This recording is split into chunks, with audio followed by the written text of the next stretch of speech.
Great. Well, thanks everybody for coming and joining in. We've got, as you know, you've got 4 whiskies, and obviously it'd be fun to have a bit of fun tasting them blind and everything else. Feel free to chat around what you think. I mean, I guess the sort of the big challenges are always, where do you think it's from? What casks do you think are in the mix? What sort of age do you think it is? What sort of ABV are we talking, and that sort of thing. So let's crack on with the first one, and just have a chat about what we've got. I haven't tried any of these yet. Obviously I know what they are, but I haven't tried any of them. So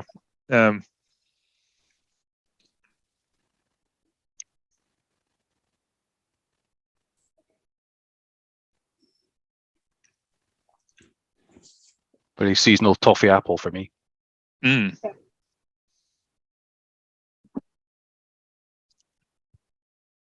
I'm getting quite a mishmash on the nose. That you sometimes get as well. Sorry, Nick. Pencil shavings I'm getting on it. Mm. It's got a mishmash of stuff on there, isn't there? Quite hard to get it down. Guessing lower strengths, at least, anyway. I'd be surprised if it was over 43. Agreed, yeah.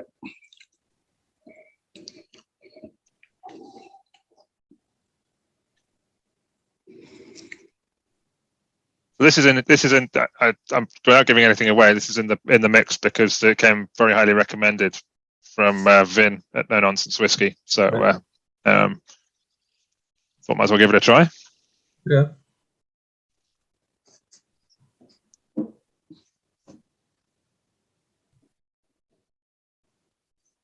So if it's shit, it's his fault.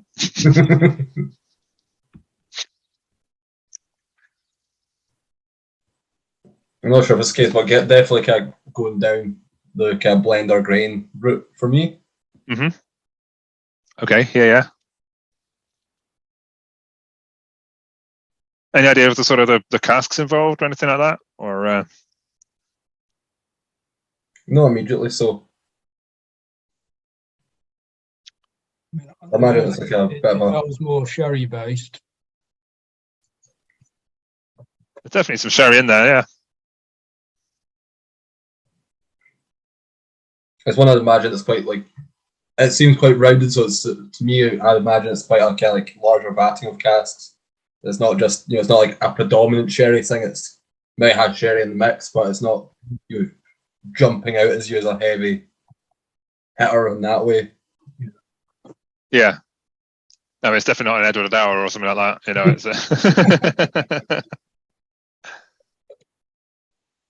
But even sherry fish, you'd sometimes think like, oh, you'd have that richness there. It's not, to me, it's not coming out like that. But again, that can now just also be what it's.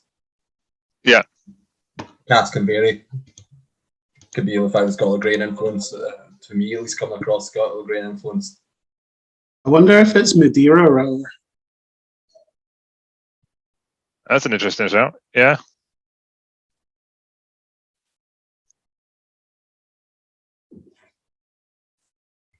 Any thoughts as to where it might be from? Bottle? Yeah. Brilliant. Top marks. Hi, Andrew. Don't know whether you can hear us or not, but we're still on like. There's a face. Yay! we're just starting on dram number 1. So right. Okay. yeah, so it's okay. No rush at all. So I've just sort of said to people to have a think about what tasting notes, that sort of thing, but also where it might be from, what sort of casks are involved, age, and just generally is to talk about what we think might be going on. So we'll give you a second to catch up. I like the mix of kind of sweet, savoury notes in this one. Mm. For me, the nose is quite sweet, but with a hint of savoury, but the palate's the opposite. The palate's quite savoury with a hint of sweetness. Yeah. Initially, I wasn't finding as much sweetness, but like just literally not long, like after a little bit of it being opened, it's now kind of became a lot sweeter, maybe a little bit for it coming through more than what was initially coming. Mm-hmm. And the finish is quite savoury, though. It is. I agree with sweet up front, but it's really savoury on the finish. It changes when you add water to it as well. Okay. Quite a sort of For me, those got even sweeter with water. Okay. Lost the savoury notes, and the palate got kind of grapefruity and milky. I'm gonna say it's probably an indie space cider, about 10 years old, finished in something like Madeira. Some bold statements there, Ben. I like it. Got to throw it out there. Why not? Yeah.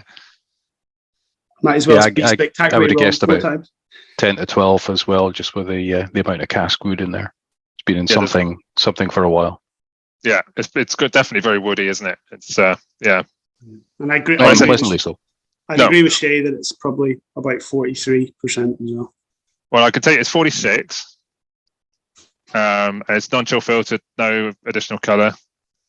And it's a NAS, so it's anybody's guess as to how actual old it is. It's not English, though, is it? Is it Scottish? It's not. No, it's not English. No. I just can't get past the apples. It's just apples, apples, apples, apples, more apples, more apples. That was interesting. You said it's not English, but you didn't confirm it was Scottish. That's correct. I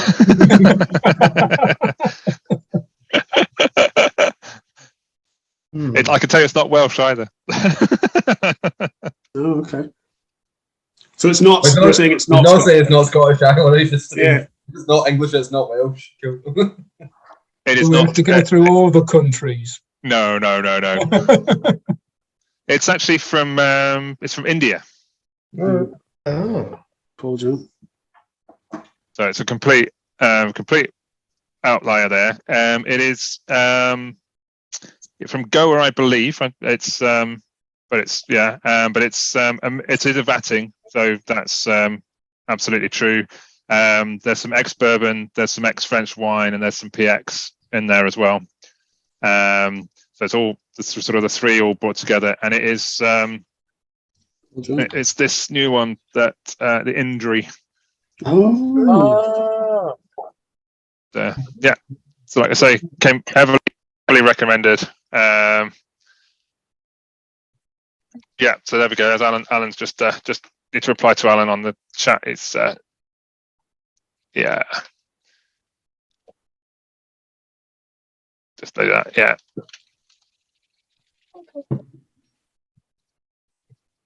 Cool. So I was spectacularly wrong.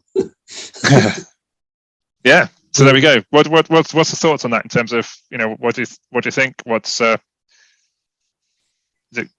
It's okay. Thank you for the dram. I don't think I would. What price is it? It's 40 quid. I'm not sure I'd even spend 40 quid on that, to be honest. Not a bad price thing though. I could see a lot of people enjoying that 40 quid. I think it's just that kind of like almost thing of when you're trying that much different things, you're only really looking to buy a 40 quid whiskey if it's either something that you really want to get. It's not just, oh yeah, it's decent. You want it to stand out more, and it is. I think for 40 quid, I wouldn't complain at it. I wouldn't rush out for it at that price. I mean, if I saw it behind a bar against, next to Glenfiddich and a couple of other things like that, I'd pick that certainly. But it's not. I agree. I wouldn't add it to my collection for. It goes straight on the guard whiskey shelf. I'm glad you tried it, James. I think it's nice. It's one of those whiskies for me where the nose is better than the taste, which is better than the finish. So it starts more promising. It just gets slightly disappointed by the end, but it's we tried it. Yeah, and this is the thing. This is the sort of the whole motivation behind these. All four of these is that they are probably potentially outliers, or things you might not necessarily have considered. And some of them might be too tasty, some of them might not be. But it's a good opportunity to try something a bit different. That's sort of what I wanted to do. I don't think there's any complete oddballs out there, but anyway, yeah. So that's certainly not number one. tried that one before. It's, I would never have guessed it was Indian. Compared to the other Indian ones I've tried, which tend to be a little bit more spicy in nature and hot. I think for me, it started off with a nice sherry nose, and then the more you got into it, it turned more bourbony with a little bit of sort of hay and quite a bit of apple on the back end sort of thing. So it was turning very much from something that I was very, very interested in to then sort of approaching that zone that I'm not as keen on, sort of thing. But I think, well, 46%, I think it's very smooth for what it is as well. It's very gentle on the, you know, the old palate there. Yeah,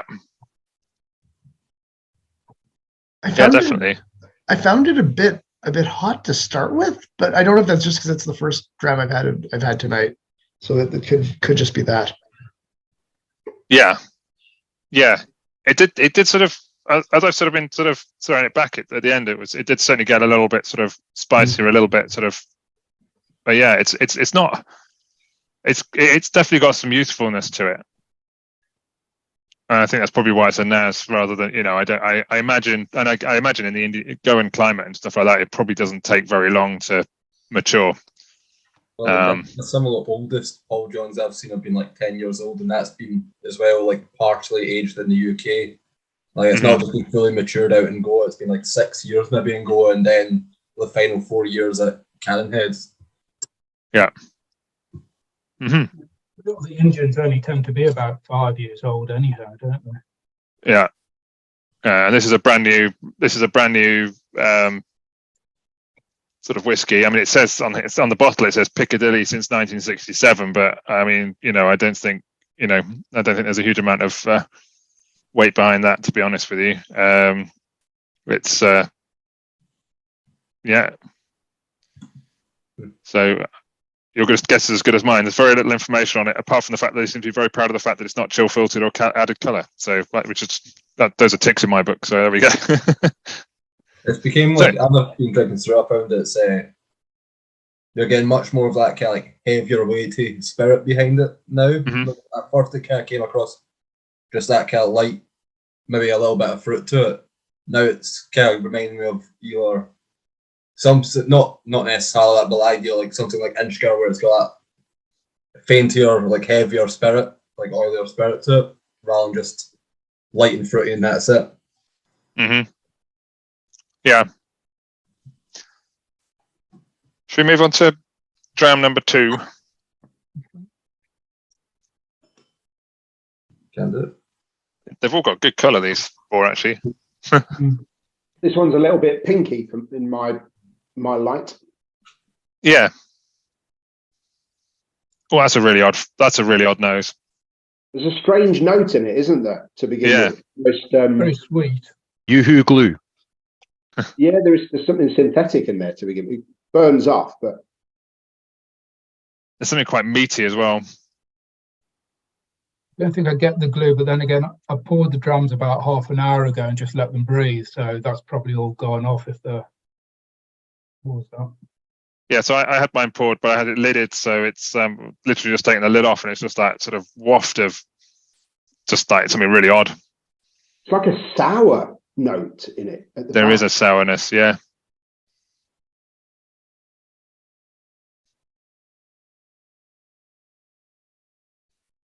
It almost reminds me. Actually, it sort of really reminds me of a soft rindy cheese. That sort of slightly sort of musty, funky sort of ness there. Maybe a camembert or or one of those. Not brie. It's too strong for brie, but it's sort of really musty funkiness. I wasn't getting anything about it until like kind of later. Now I'm like, all right, there's that funkiness in the nose. I don't think it really falls through into the palate or anything like that, but it's definitely there in the nose.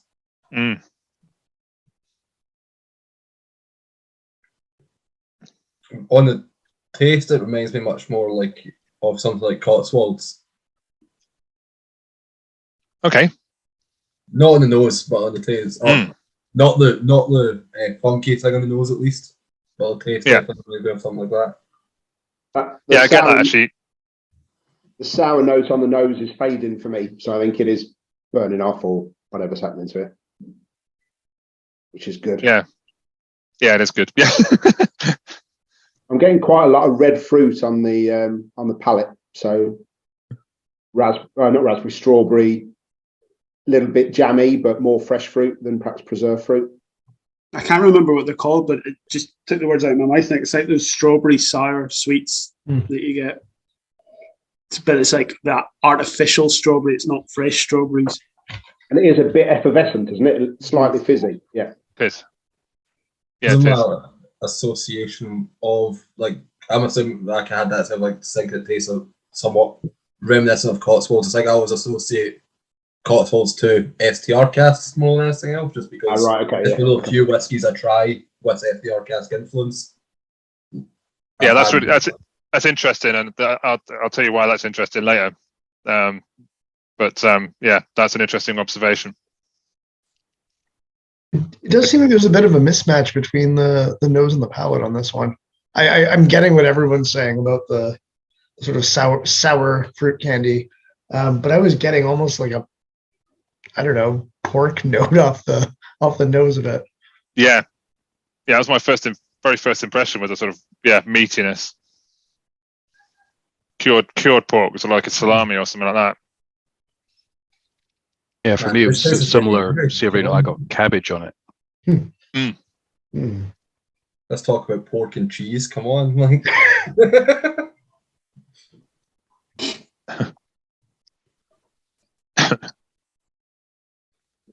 Not too much though. You don't want to offend any vegans. I think the call about STR casks was onto something. I'm wondering if this isn't a Cotswolds, as was said before. I swear I've had this before. Mm-hmm. Is it further away than England, or is it? Sorry? It's reminded me of an Australian whiskey I had once. That's all. It's okay. It's not that far away. Definitely not that far away. Okay. What's sort of about it is a reminding of an Australian whiskey? There was a Starwood that I had once that was finished in it was an Australian red wine barrel, I think, and it had that sort of red fruit feel. It was a Somerton bottle, wasn't it, Nick? Yeah, might have been. Yeah. Fortis, was it? Fortis, yeah, Starwood Fortis. Found that though. I think that is a bit more spicy than what this is. Yeah. Mm-hmm. So this is I'll tell you, it's 46% again. No information about colour and filtering. So I presume it. Well, who knows? It could be anything. To be honest with you. But woods wise, so this is why your STR comments is interesting. It's actually been matured in virgin oak. So I guess that with an STR you're going to get quite a lot of that oakiness as well as the rechar and everything else. And it's and then it's been finished in port. Right. But small port casks. That would explain the pink color. Yeah. I could almost see the idea that STR could be similar to virgin oak and port. See if it was just virgin oak and be like, nah, that's not going to be the same. Yeah. Like the port influence made it kind of drawn back to that port influence is probably like why there's a link, so that kind of like bright fruit character you get from both. It's a different style of fruit normally I would have found, but there's at least a link. I quite like this. It's got it's very, very useful. It has only been it's 3 years in virgin oak, and then however long for the port finish, undefined. And it is well, if I tell you the country, you'll know what the distillery is, because there really is only one well-known distillery. It's from Germany, and it's the Sleers port finish. Nearly Australia, then. Quite close. Nearly Australia, yeah. Well, Bavaria, they're about as weird. Yeah. That's interesting though, because it's one that I've never tried it. I've heard people talk about. I've heard people that generally say relatively negative things about Sleers. Yeah. But this doesn't, like, from at least this one whiskey, I wouldn't say deserves the hate that it gets. Yeah.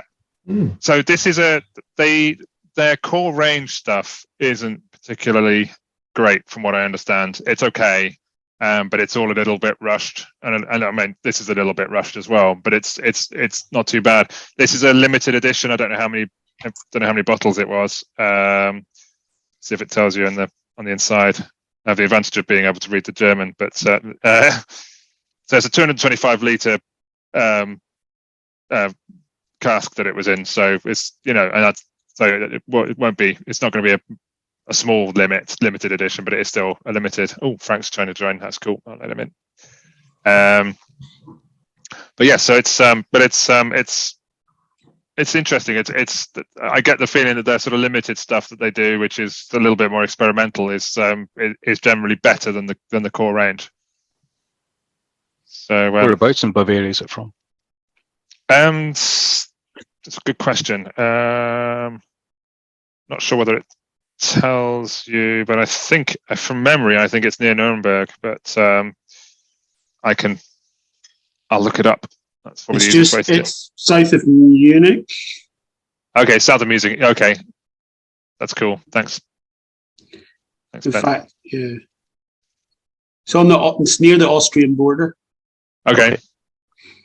Actually, I like that one. I've got some colleagues who are in Munich, so maybe send them to buy me a bottle.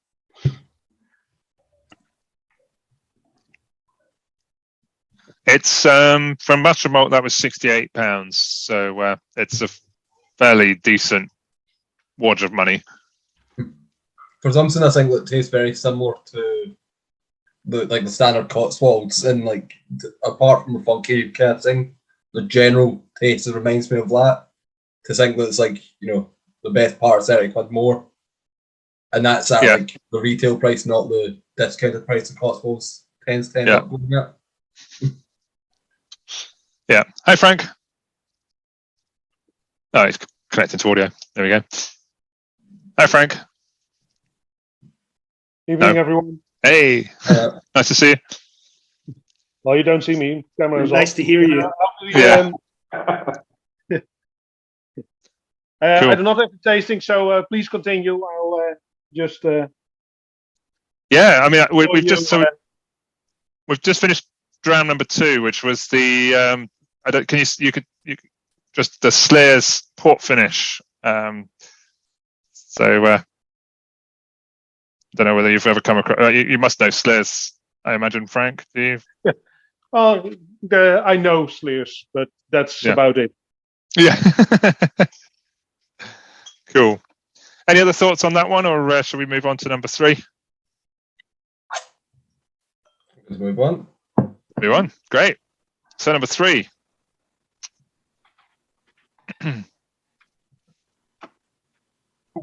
Oh. That has quite a distinctive nose. It does. Who was talking about washed rind cheese earlier? Yeah, it's cheesy, this. Wow. Cheese and plasticine, isn't it? It's got that sort of. Oh. Mm-hmm. Oh, great. Oh, Jesus. I've never seen so many faces pulled in the same way on a screen before. That's really unusual. Yeah, I mean, I start off with a slightly sort of pungenty, farmyardy thing, but then later on you start getting some sort of mint flavours coming underneath. Don't often get mint on a whiskey. Yeah, farmyard and plastic thing really is the 2 big ones. It's once you got past the initial, it's right, okay, that's fucking strange. You go back to still not my thing, but at least you're not jumping away from it.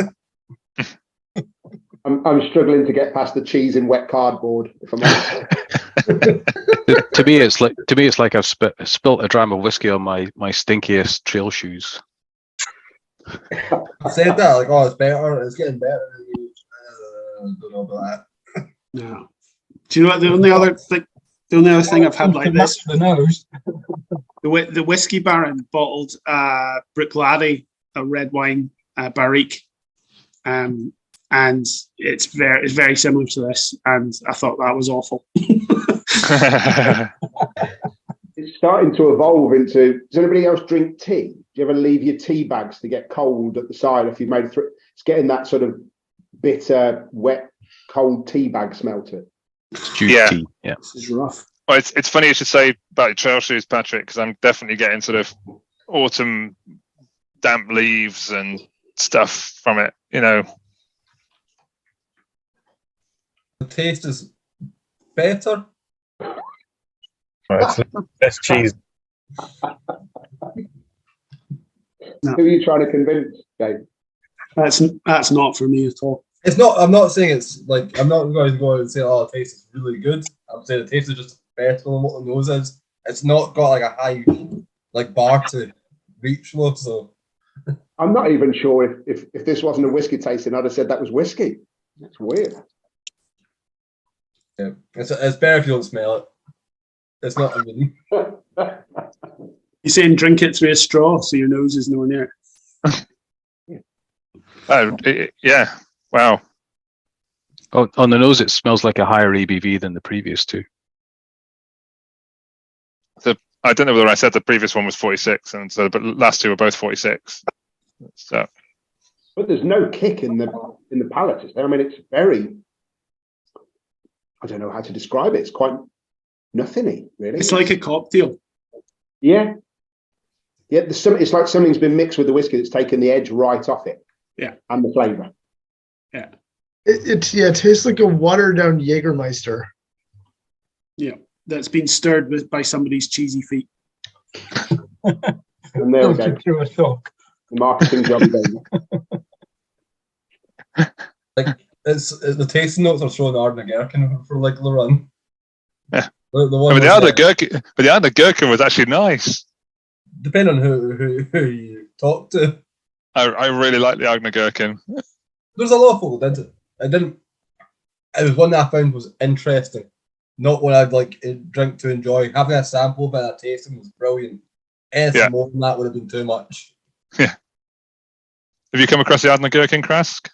It's a Ardnagh Gherkin, but it's an indie bottling of it. I can't remember who it was from, but it was Adelphi. Adelphi. That's right. Yeah. And it's one of those ones where it's just like a cask that's gone bad, but they decided to like make something of it, and they changed it to Ardnagh Gherkin because it just smells of like pickled gherkins and all that, and it was I really liked it. It's really sort of salty, really sort of acidic, and it was a good laugh. It's a good sort of outlier to stick in a tasting, blind tasting, get people, really like, whoa. I love the marketing that Ensign Stewart did with it of just going like they do like their break even bottles, and they put out a post saying this was going to be our break even bottle, but we can't bring ourselves to charge money for this. So like we're just ask for it, ask for a try of it, we'll give you a try of it. Have you tried adding water to this one?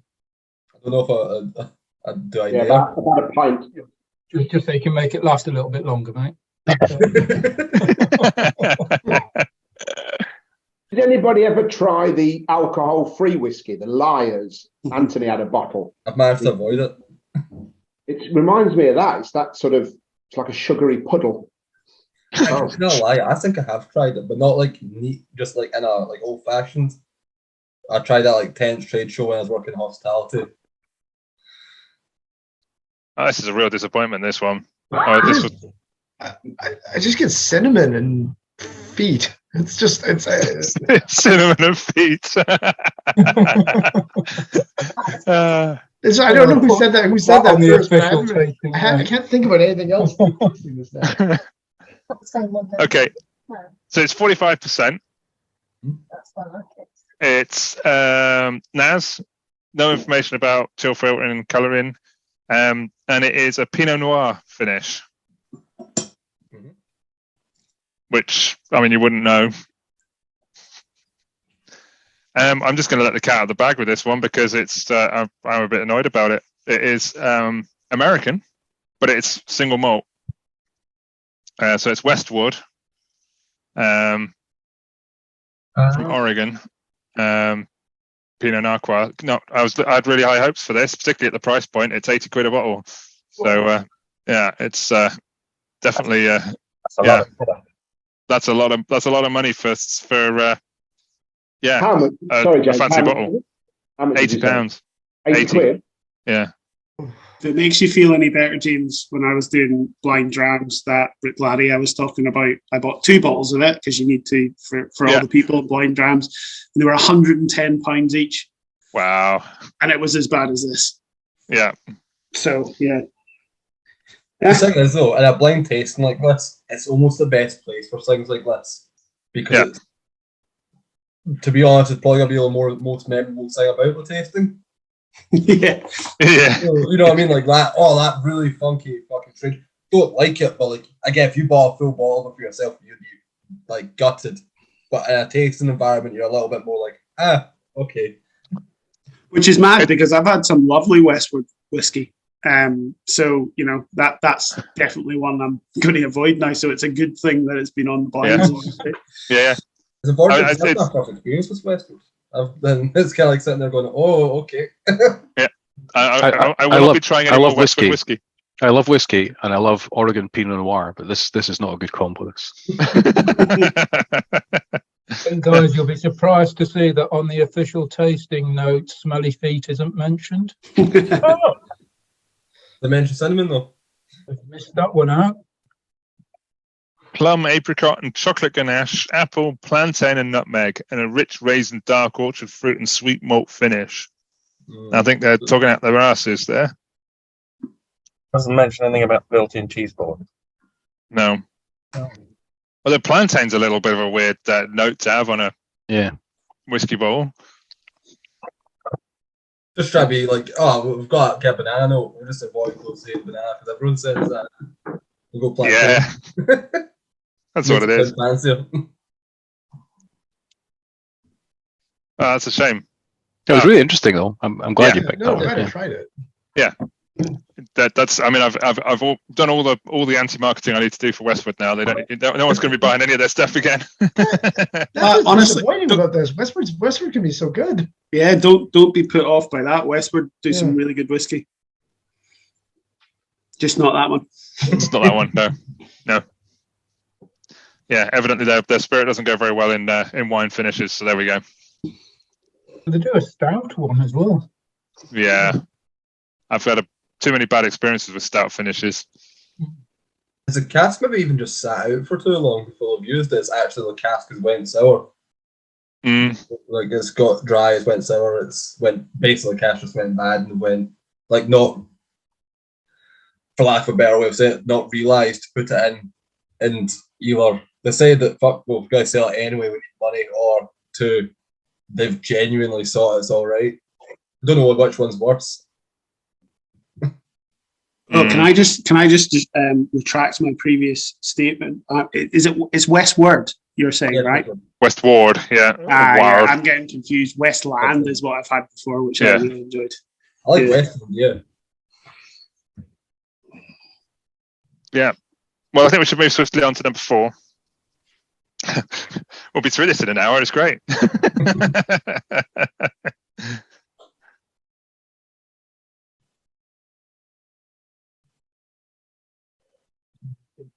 That's more like it.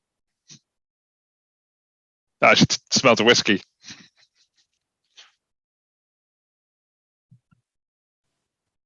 I need a palate cleanser, actually.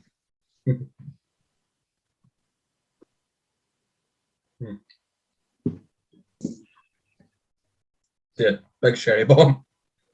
Yeah.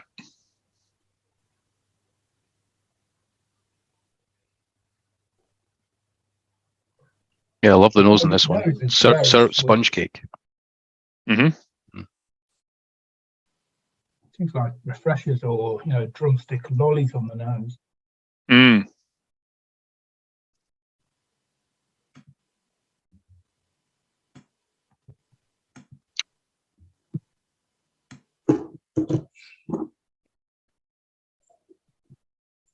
It's very lively.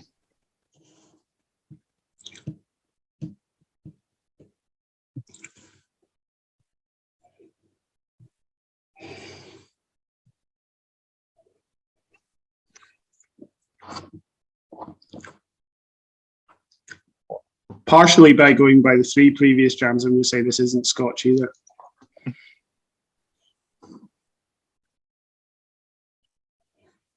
That's really smooth until the finish, and then it's sort of the spice sort of kicks in.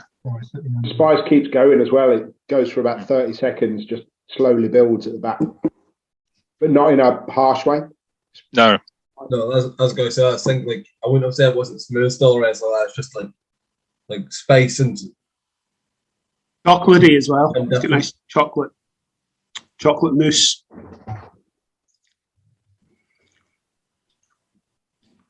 that's really nice.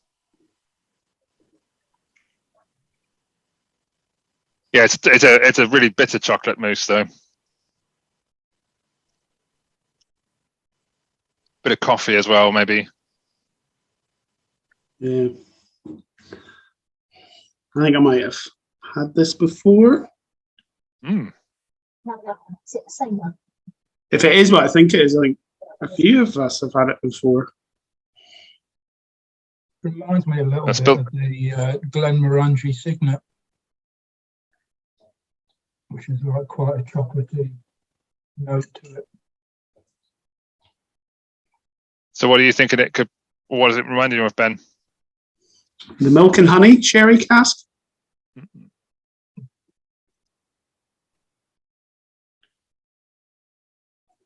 I've not had that, so I don't know. Nick, you've had that, haven't you? Yeah, I think that's not a bad shout at all. I remember that being spicy as well. I wonder if it was slightly more peppery than this one, but I'm not surprised you picked that. I think there are some similarities. I don't know if it's the power of suggestion on milk and honey, but it reminds me a bit of that pomegranate wine cask one. Mm. Oh, okay.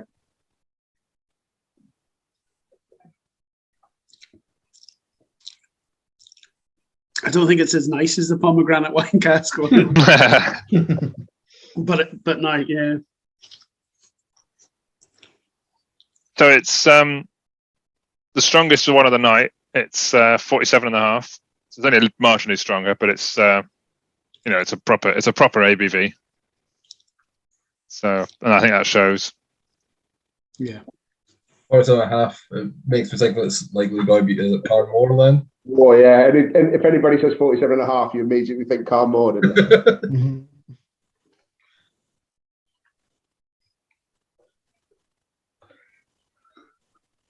Well, spot on. Yeah, it's a Carmore. A bit of water brings out sort of more of the deep dried fruits sort of element of it. It also takes off that spiciness at the end of the finish. Okay. So I like that spice. I want that to go. Yeah, I like the spice. Definitely like the spice. So it's Carmore, so therefore Scottish. It's a 9-year-old, so it's got a decent age to it. PX finish, or PX maturation, full maturation in PX, and it's from the Glenkeith distillery. Okay. And it's £58 on Master Malt. That's nice. But it's I think you can see why I left it to the end, because it's the sort of the banker.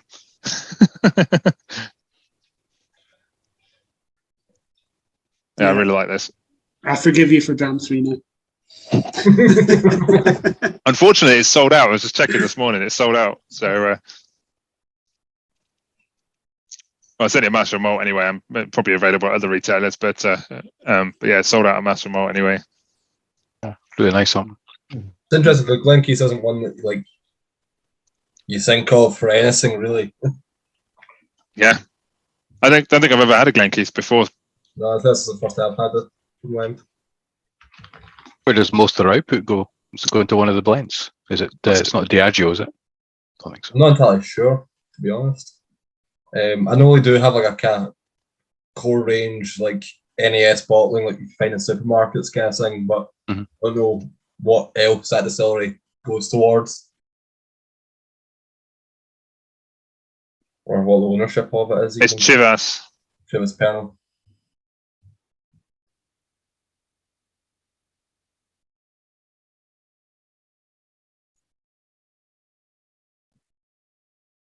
Yeah, it's Pernod Ricard. So it's probably going to be going into blends, isn't it? Yeah, I imagine so. Which, I mean, that's the case with most distilleries anyway, like being realistic. Most distilleries are run by bigger brands, and most bigger brands are using a decent amount of that output for blends. Yeah, majority of it goes into Chivas Regal and also into Passport and 100 Pipers. It's one of those. I don't think it's some blend like whiskies that heavily go into blends that kind of people almost rave about, and then I don't think Glenkeith is in that list. But it's interesting to try one and going, especially one with like fair enough, it's heavy PX influence, so like it's the distillate almost doesn't matter as much in that kind of case. You know, heavy PX cask taken over for a case for full 9 years, you're not going to taste much of what else was there. Mm-hmm. Pumps out 6 million litres a year. Glenkeith. It's a decent size.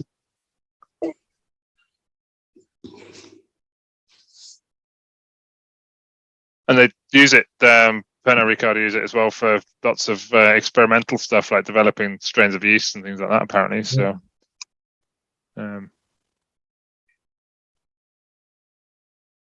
makes you wonder where this has come from.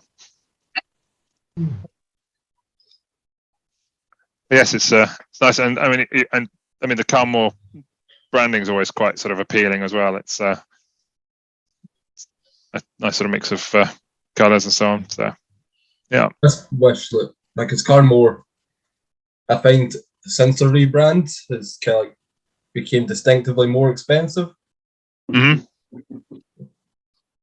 How long ago was it, Shay? About 2.5, 3 years ago, something like that. Yeah, 3 years? something like that, I guess.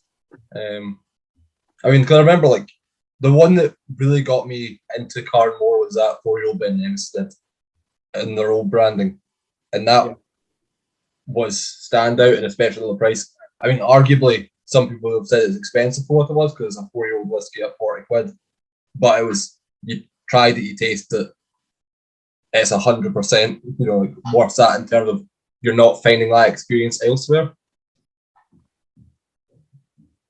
Have they always been as into sort of these heavy cask finishes as they are? Because I've only been really aware of them the last few years, and most of them are, at least that I've seen, are quite dark and it's like all cask. I don't think they were in their old branding quite as heavily as that. Like there was some here and there, but it wasn't like the predominant focus. But it is the route they've gone down since the rebranding, I think. Mm-hmm. Like the closest thing to a lighter cask is First Hill Bourbon, and it's not most of the releases aren't that. We do have a couple like particularly Longmorn. You see them do a couple of young Longmorns in First Hill Bourbon. Yeah, because I had. Yeah, though I don't know the one that I remember of theirs is the Glen Elgin that was very, very, very dark, and there was just nothing. I like Glen Elgin a lot, and there was nothing of the spirit left in it. But it seems that's kind of my. Well, I don't know how I describe Glenkeith either. I was looking through my old reviews, and I have it's mostly ex-bourbon, like older Signatory or Adelphi bottlings. Yeah, there only is one official bottling of Glenkeith. Like they only put out one bottle. Gordon, I found it. Sorry, go ahead. Gordon and MacPhail used to do a little bit with them as well. I had one of the first ones I had was from there. It was the 97, and that was really nice actually. This one I'm reading here is Douglas Lang. I've done a bulk of indies with them as well. They've got a 15-year-old in the Provenance range apparently, and they've also got signatory vintage bottlings from like a 36-year-old and a 40-year-old as well. So there's some old spirit lying around. I imagine though that 15-year-old Douglas Sling would have been from quite a while ago, because they don't tend to do like that much old whiskey in the Providence range these days. The Providence range is usually kind of sub 10 years old. Yeah, just reading off whiskey.com, so it's probably a bit out of date and so on, but yeah.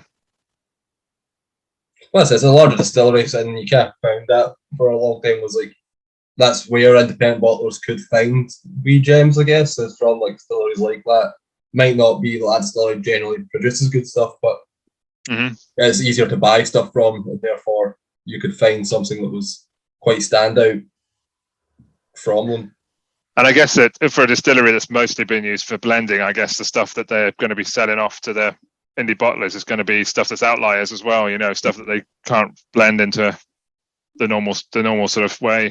So stuff that's either over matured, as it were, or under matured, or whatever else. So, yeah. It was mothballed for ages as well. It only started producing again in 2013. So, yeah. So what do people think? What's their sort of standout drams, favourites, interesting notes, anything that's sort of takeaways?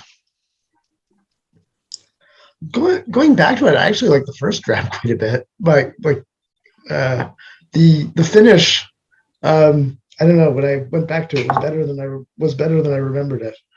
Okay. Yeah. Yeah, I agree. I've just finished the first dram actually.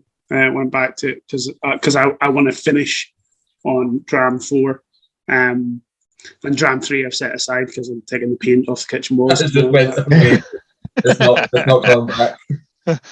I've got a significant amount of it, so if you need any more.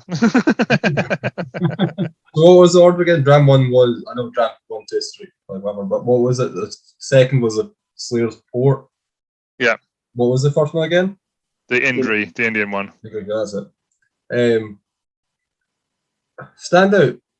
I'd actually probably say like the Slurs was probably a standout, not like in terms of my favourite of them, but just as an interesting one to have tried, given that it's not one I tried before, and found it better than I would have expected from that distillery, from what I've heard of them before.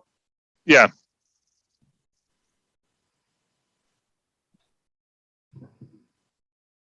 Yeah, I can go on with that. More stand out, but not for the good reasons. Three's definitely a standout. As in stands away from me now. I was really glad to have tried them all. I thought it was a good order as well. I think that it's been a while since I've had the Glenkeith. I finished that bottle probably about 3 years ago. Really nice to try one again, and thought that was probably the standout for me.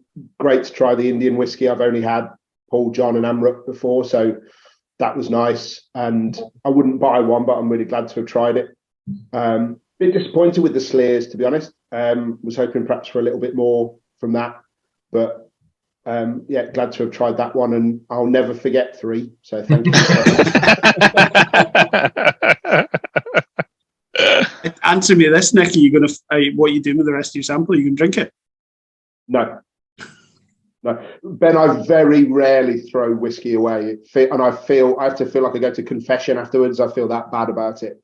But this and the Clan Campbell that somebody gave me a couple of months ago are going to have to be conveyed to the whiskey drinker in the sky, I'm afraid. I might use. I might keep my the rest of number 3 for next year's trick or treat. Do you ever recycle sample That's bottles? just for the children. Yeah, Well, I'll teach you. I don't know if anybody ever recycles sample bottles. I do because I'm tight, so I give them a good clean. But if anybody's ever written on them in permanent pen, you need alcohol to rub it off. You may actually ruin it by doing that, though. And then if you taste it afterwards, it might have improved as well. I reckon there's somebody watching the replay of this right now that's like, I'm dead keen to try this. I'm trying to decide whether to keep this to give to have other people try, or Well, Frank's not I'm a bit afraid of what it's going to do to my infinity bottle. Yeah, We all send it to Frank. He'd love it. Let's send them on. yeah. If I I can hadn't send you- cleaned, I my, can cleaned my mountain bike chain last weekend with some degreaser, I'd probably use the rest of number 3 to do that tomorrow. I can send some to the Dutch embassy, Frank. It's not a problem. Next time I've got a friend. No, just leave it. Oh, What you can do with the Westport is put it in the decanter. Just Yeah. put it on the shelf. And if someone comes and wants the very special whiskey, and you do not like the person, absolutely. Well, I might give it to my father-in-law. That'll do it. That'll do it. just saying. It's a nicely shaped bottle. So it's got this sort of faceted edges and stuff like that. So don't need to put it in the decanter. I could just sort of this is really nice. This is good, nice fancy bottle. Game a bill of contents. I bet if we all go back to it now, it'll taste completely different. I've just poured a little bit more. What, are you mad? Yeah. Has it helped? No, it's worse. I must admit, It definitely smells off. when I poured them all out at the beginning, and then you gave them all a quick nose, that number 3 just, apart from being an initial shock to the system, it then sort of upset my nose for the rest of the whiskies. Going back to it, so I was quite surprised. I've just poured a little bit more of number 3. It's lost its funkiness for me completely.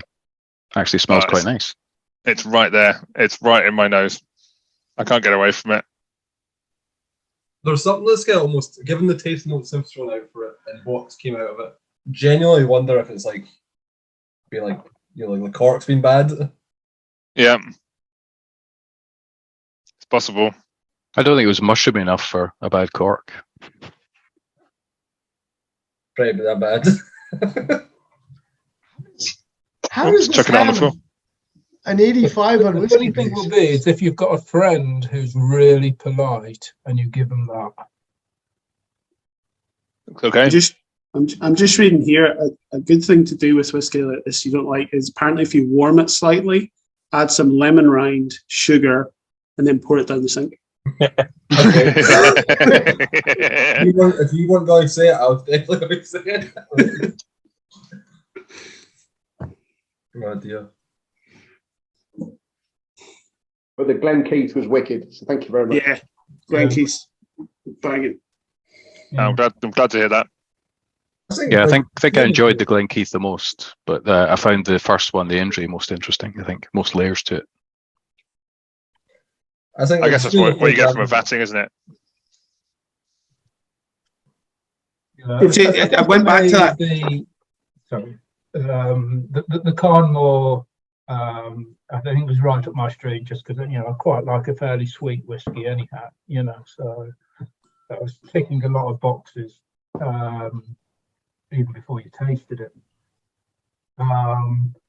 Obviously, the what's called the Westward was a shock to the system.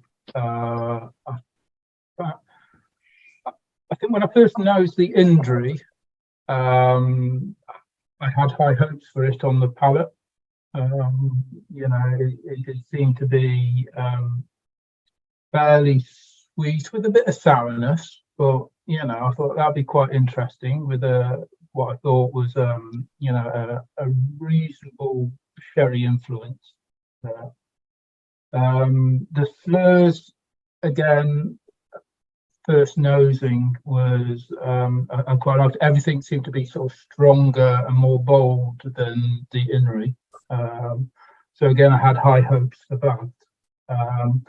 But I think after tasting them and going through it, I think if I put them in order, then it'd be the Carnmore first, probably the slurs second, Inri third, and that. I think the Indri was good in terms of I've had a couple of Indian whiskies, generally quite liked them. One was like like a cash strength, so it was a bit in your face sort of thing, but still pleasant. you know. And then the other ones I've tried, they've had sort of that. You can imagine the spiciness of an Indian market sort of thing going around. So to be presented with the Indri, which was fairly smooth, fairly sweet, you know, compared to the other Indians I've tasted, there's no way I would have guessed that as an Indian. So that's quite pleasant as a surprise, but it's not necessarily a bottle I would have in my cabinet. Yeah, I think that's a fair summary, to be honest with you, Chris. So.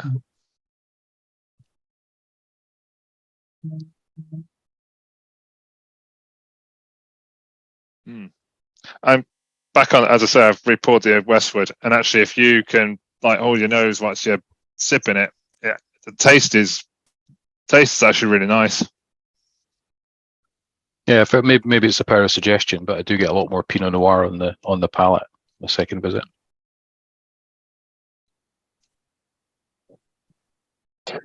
Everyone's holding their nose now. I'm not going back to it. It's not happening right now. You did this before, James. It's just a wind up to get us to try and finish them off, mate. I said that when we first tried it. It's not as bad on the taste as his like nose, but that didn't mean it was good. You know. Yeah, Do you know, it's not. I agree. It's not as bad, but I actually think that's the PX in my mouth from the Glenkeith hiding things. Yeah. I've palate cleansed, so I'm okay. It's okay. It's drinkable if you don't sniff too much of it. Which is what it says on the bottle of an 80 quid whiskey, isn't it? It's drinkable if you don't sniff too much of it. Yeah. This is the thing. I think that's the most disappointing about it, is the fact that it's shocking and that price. Yeah. I mean, for 80 quid, you can get some much better stuff. I mean, this one, for example, is as an indie bottle. I think that's the same price, and that is absolutely banging. It's a Macduff in French red wine, and it is unbelievably good. Same price. You know, I know which one I'd go for, and it's 51% as well. So, you know which one I'm going for.